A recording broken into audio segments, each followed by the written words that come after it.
मुनिवर, एक दुविधा मुझे हमेशा होती है कि मैंने हिंदू धर्म में जन्म लिया, मेरा मित्र रवि है वो जैन धर्म में जन्म लिया, तो कौन किस धर्म में जन्म लेगा ये तो हमारे वश में नहीं है।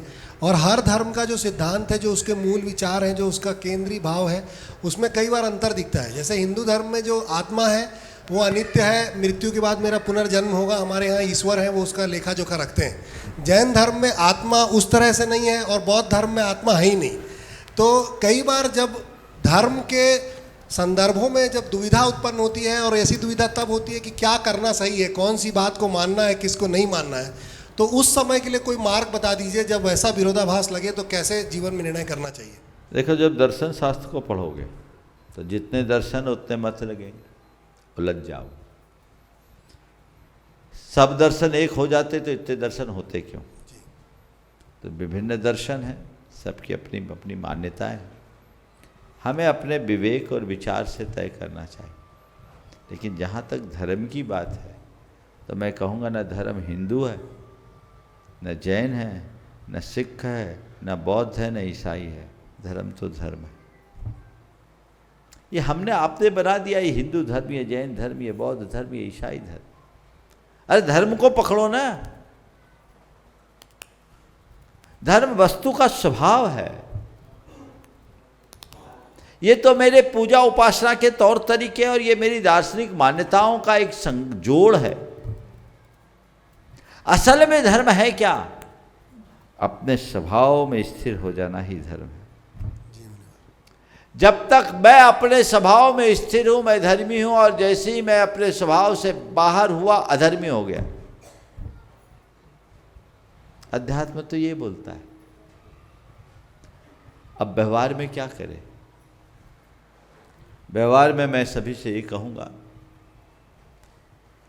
आप विभिन्न दर्शनों को समझिए।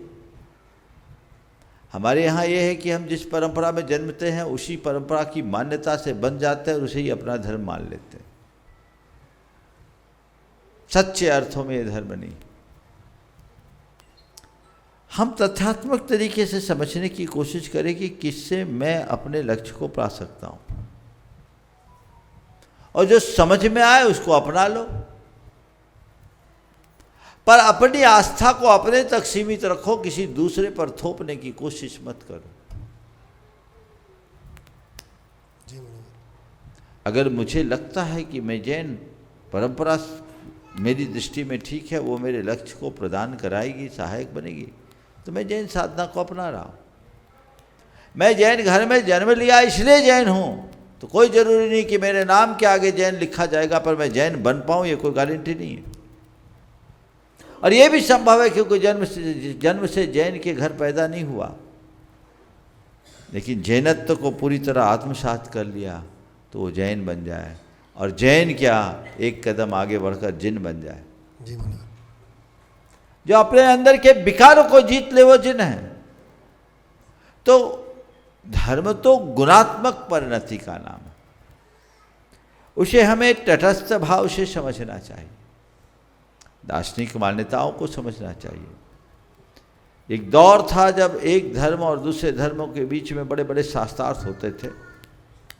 हमारे इतिहास के बहुत सारे पृष्ठ रक्त रंजित भी हुए। आज बहुत अच्छा है कि हम सब धर्मों का सम्मान करने वाले लोग।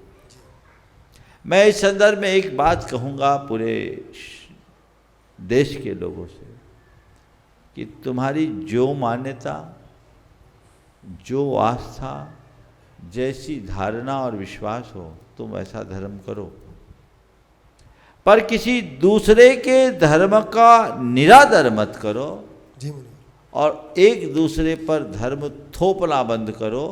धर्म के नाम पर लड़ाई करना बंद करो।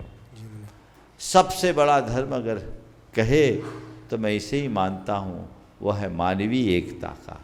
उसे मानना चाहिए। अवधारणाएं बिना, जब तक हम मजबूत अवधारणा के साथ धर्म को धारण नहीं करेंगे, आगे नहीं बढ़ पाएंगे। पर ये मेरी वैयक्तिक धारणा होनी चाहिए कि हम क्या कर रहे हैं।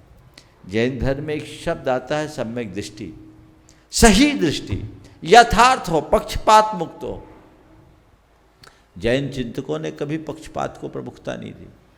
स्पष्ट शब्दों में लिखा कि पक्षपातो न मे वीरे, न द्वेषः कपिलादिषु युक्तिमत वचनम यस्य तस्य कार्यम परिग्रह। भगवान महावीर, मेरा आपसे कोई पक्षपात नहीं है और मेरा आपके अतिरिक्त अन्य तीर्थकों से कोई द्वेष नहीं है। जिसके वचन युक्तिपूर्ण लगते हैं मैं उसे ग्रहण कर लेता हूँ। बस यही सार है। मुनिवर प्रणाम, आपके सानिध्य के लिए प्रणाम।